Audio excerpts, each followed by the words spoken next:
Hi hello welcome to our channel. నేను మీ సిరి. ఈరోజు మనం చెప్పుకునే కథ నిరీక్షణ పార్ట్ 20. కథలకు వెళ్ళే ముందు వీడియోని లైక్ చేసి హైప్ చేయడం మర్చిపోకండి ఫ్రెండ్స్. ఇక వచ్చేయండి. అక్క, ఇక్కడంతా బాగానే ఉందా అని అడిగింది హిమ. థ్యాంక్ సో మచ్ హిమ. చెల్లెల్ని హత్తుకుంది అదితి. అక్క, ఇక్కడ ఎన్ని రోజులైనా ఉండొచ్చు. ఇది నా ఫ్రెండ్ హౌస్. వాళ్ళ ఫ్యామిలీ స్టేట్స్లో సెటిల్ అయ్యారు. ఇప్పుడు అప్పుడే రారు, నో ప్రాబ్లం. కానీ ఒంటరిగా ఉండవలగా అని అడిగింది హిమ. ఆ మాటలకు విరక్తిగా నవ్వి, ఇదేమీ ఊరి చివర కాదు కదా హిమ. చుట్టూ ఇల్లు, ఇంకేంటి భయం. నేను ఇక్కడ ఉన్నట్టు ఎవరికీ తెలియకూడదు. నువ్వు కూడా పదే పదే రాకు. నాకు అసలు ఫోన్ చేయకు. కావాలంటే నేనే మెసేజ్ చేస్తాను అని అంది అదితి. అక్క, నీకోసం మోక్ష్, మయాంక్ బావ పేరెంట్స్, డాడీ, తాతయ్య మొత్తం అందరూ వెతికేస్తున్నారు అని చెప్పింది హిమ. జాగ్రత్త హిమ, నువ్వు తెలియనట్టే ఉండు. చిన్న వీసా ప్రాబ్లం. ఇంకో 10 days ఓపిక పడితే నేను వెళ్ళిపోతాను అని అంది అదితి. అసలు ఎందుకక్క వెళ్ళిపోవాలనుకుంటున్నావు అని బాధగా అడిగింది హిమ. హిమ, బాగా చదువుకో, పెళ్లి విషయంలో కేర్ఫుల్గా ఉండు అని చెప్పింది అదితి. ఎంత అడిగినా చెప్పదని మౌనంగా ఉండిపోయింది హిమ కూడా. అదితికి కావలసినవి తెచ్చి అవసరమైతే వెంటనే కాల్ చేయమని చెప్పి వెళ్ళిపోయింది హిమ. ఒంటరిగా ఉండిపోయింది అదితి. తలుపు పదే పదే మోగుతుంటే తలుపు తెరిచింది భారతి. ఇంట్లో ఉండే పని మనిషి. అమ్మగారు అని గట్టిగా కేక వేసింది. కంగారుగా వచ్చింది భారతి. ఎదురుగా కనిపిస్తున్న కొడుకుని చూసి ఆశ్చర్యపోయింది భారతి. నమ్మలేనట్టు చూసింది. అంతలోనే ఆనందం. ఏడుస్తూ మయాంక్ని హత్తుకుంది ఆవిడ. అమ్మా అంటూ తల్లిని చుట్టుకుని కన్నీళ్లు పెట్టేసుకున్నాడు మోక్ష్. నాన్న, మయాంక్, ఇన్ని రోజులు ఏమైపోయావురా అని ఏడుచేస్తోంది భారతి. అమ్మా ఏడవకు, నేను వచ్చేసాను కదా అని అక్కడి నుంచి మెల్లిగా తల్లితో పాటు లోపలికొచ్చేశాడు మయాంక్. హాల్లోకి వచ్చి అప్రయత్నంగా కొడుకు వైపు చూసిన రమేష్ చంద్రకి పెద్ద షాక్ తగిలినట్టే అనిపించింది. ఆశ్చర్యంగా కొడుకు దగ్గరికి వచ్చి మయాంక్ అని అన్నాడు రమేష్ చంద్ర. డాడీ అంటూ తండ్రిని హత్తుకున్నాడు.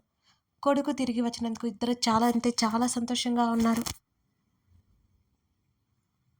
నాన్న, ఇన్ని రోజులు అసలు ఏమైపోయావు అని అడిగారు.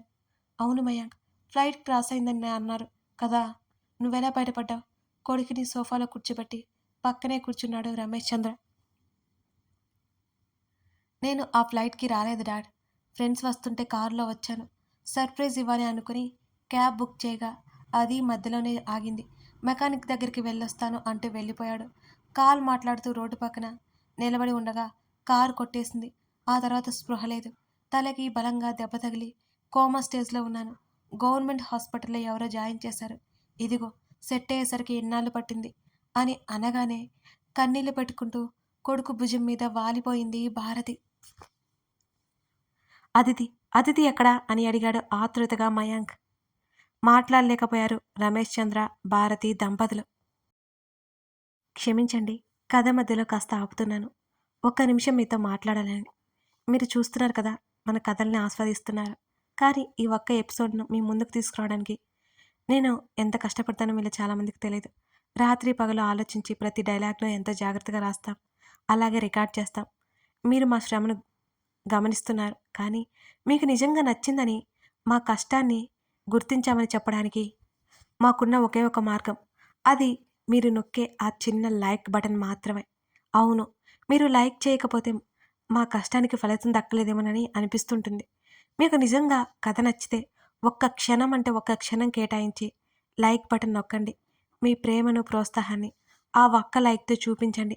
మీ గుర్తింపు మాకు చాలా చాలా పెద్ద బలం. నిజంగా మీ లైక్స్ మాకు ప్రోత్సాహం. ఎంకరేజ్ చేస్తున్న వారందరికీ థ్యాంక్ యూ సో మచ్ అండి. ఇక కథలోకి వెళ్దాం, వచ్చేయండి. మాట్లాడరేంటి మమ్మీ, ఎక్కడుంది తను అని అడిగాడు తల్లిదండ్రుల వైపు అనుమానంగా చూస్తూ. జరిగిన విషయం మొత్తం చెప్పారు వాళ్ళు. తల్లిదండ్రుల మీద అరిచేశాడు మయాంక్. మీరెందుకు అలా చేశారు మామ్?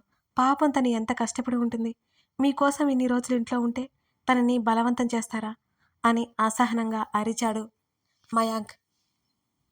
అది కాదు నాన్న, తన జీవితం బాగుండాలని వాళ్ళు చెప్తుంటే ఆల్రెడీ ఇంట్లోకి రావడంతోనే తన జీవితం పాడైపోయింది. మళ్ళీ మీరు తనని కష్టపడడానికి చూశారు. ప్రతి విషయంలో తనను బలవంతం చేయడం ఎక్కడ నేర్చుకున్నారు మీరు? నా విషయంలో అంతే చేశారు. ఇప్పుడు తన విషయంలో కూడా అంతే చేస్తున్నారు. మీరు చేసిన ఒక పని వల్ల అదితి ఏం కోల్పోయిందో నాకు తెలుసు. అని విసురుగా గదిలోకి వెళ్ళిపోయాడు మయాంక్.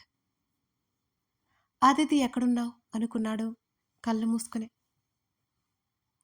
సుధాకర్ ప్రవర్తన, వీణ ప్రవర్తన మొదటినుంచి అనుమానంగానే తోచింది మోక్షకి.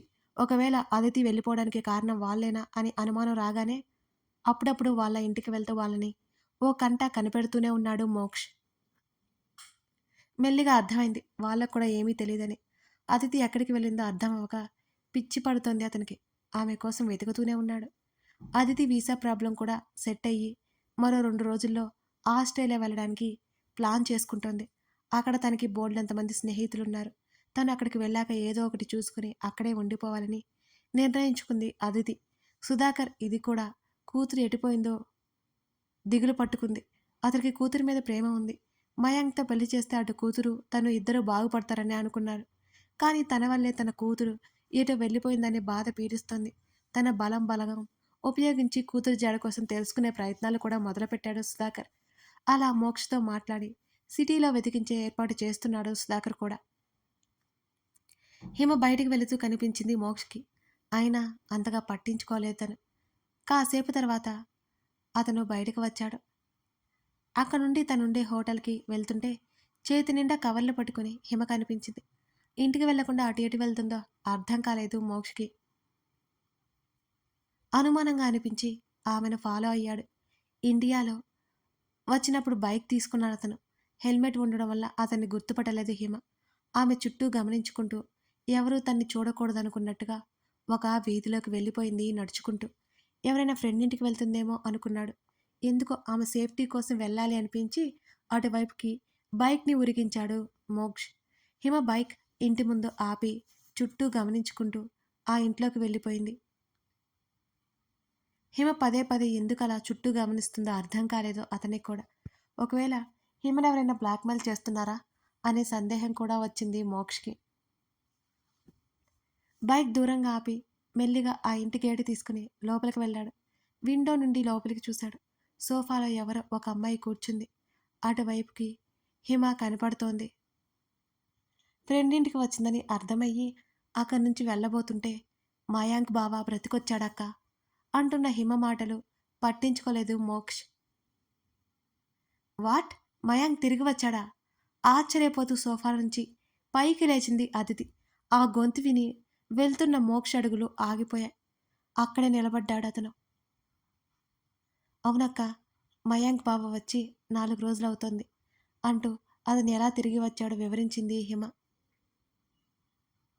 అంటే మయాంక్కి ఏమీ కాలేదు కదా అన్నమాట అంటూ సంతోషంగా హిమ వైపు చూసింది అదితి. అవునక్క అని అంది హిమ కూడా సంతోషంగా. అదితి ఏడుస్తున్న శబ్దం వినిపించింది మోక్షకి. లోపలికి వెళ్ళేవాడల్లా ఆమె మాటలు వినిపించి ఆగిపోయాడు.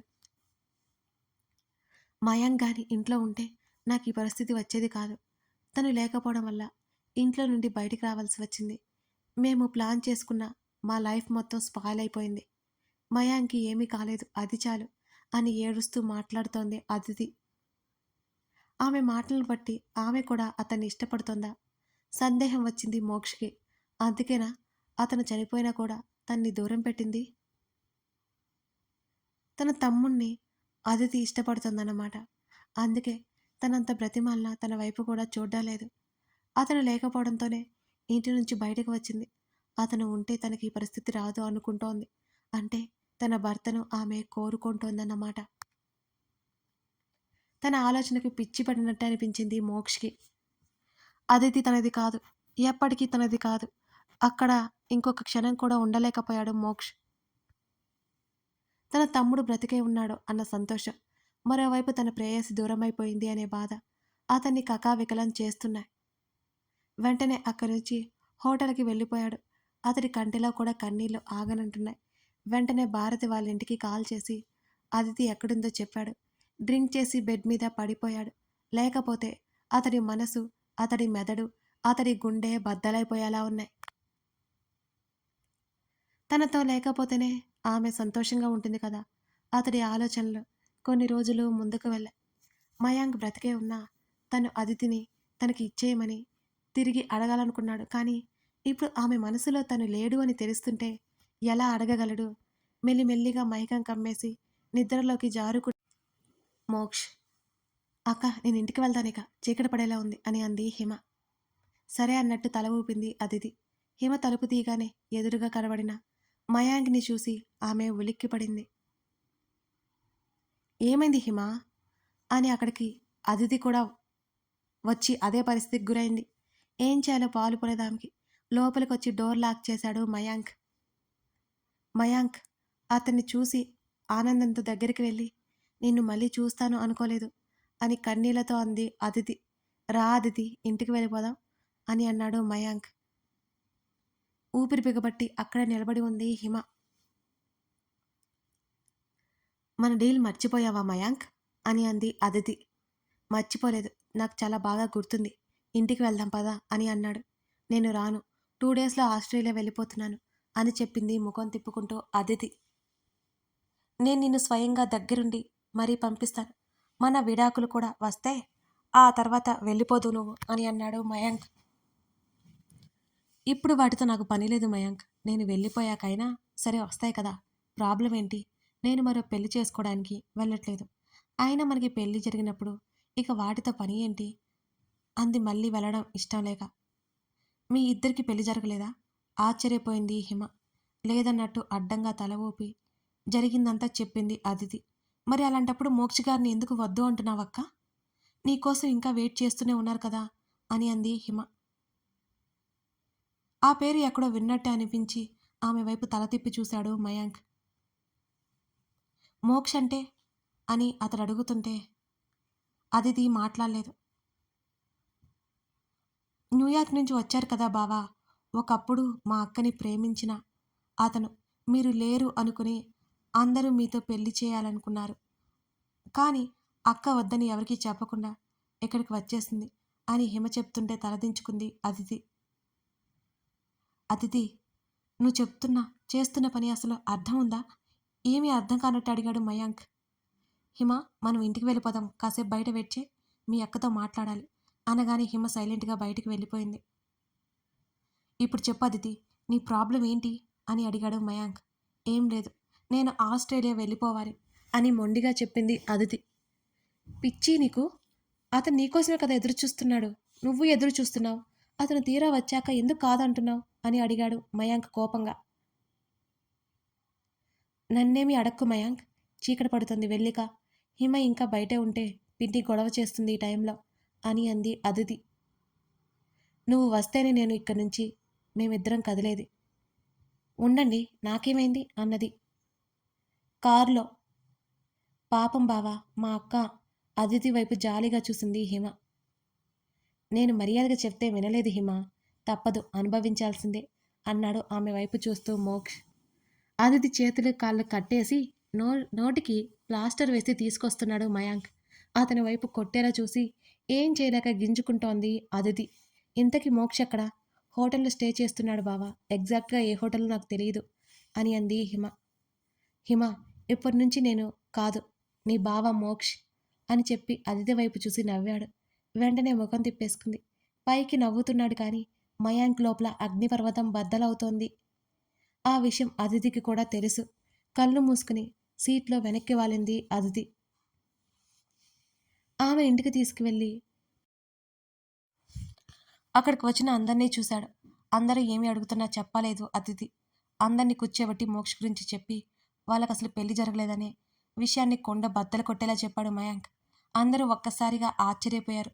చలనం లేనట్టు ఉండిపోయారు. శకుంతల ముందుగా తేరుకుని అతిథి నిజమా అని అడిగింది. ఏం చేయను నానమ్మా, పెళ్ళంటే ఇష్టం లేదని చెప్తుంటే ఎవరైనా నా మాట విన్నారా? కళ్ళల్లో నీళ్లు తిప్పేసింది అతిథి. అంటే ఇదే పద్ధతి? కోపడింది శకుంతల. ఇందులో అతిథి తప్పేం లేదండి, తప్పు నాదే అని అన్నాడు మయాంక్. మోక్షకి కాల్ చేయమని కొడుకుతో చెప్పాడు విశ్వనాథ్. అదితి తను కోడలు కాదు అనే నిజాన్ని కష్టంగా యాక్సెప్ట్ చేశారు భారతి, రమేష్ చంద్ర. సుధాకర్ వెంటనే మోక్షకి కాల్ కలపబోతుంటే వారించింది అదితి వద్దని. అయినా వినకుండా కాల్ చేశాడు. కాల్ లిఫ్ట్ చేయలేదు మోక్ష్. అదే విషయం చెప్పాడు. అంకుల్, అతను ఎక్కడుంటాడో తెలుసా అని అడిగాడు మయాంక్. తెలుసు అని అన్నాడు. వెళ్దామా అన్నాడు మయాంక్. మయాంక్ స్టాప్ అరిచింది అదితి. కథ కొనసాగుతోంది. ఇప్పుడు అదితి మాటలు విని మోక్స్‌ని కలవకుండా ఆగిపోతారా? లేకపోతే అతన్ని తీసుకొచ్చి ఆమెతో కలిపేస్తారా? లేకపోతే ఈలోపు మోక్ష్ ఏమైనా ఎటైనా వెళ్ళిపోతాడా? ఇవన్నీ తెలియాలి అంటే ఈ కథను పూర్తిగా చూడాల్సిందే. కథ నచ్చితే లైక్ చేసి కామెంట్ చేయడం మర్చిపోకండి ఫ్రెండ్స్. Thank you.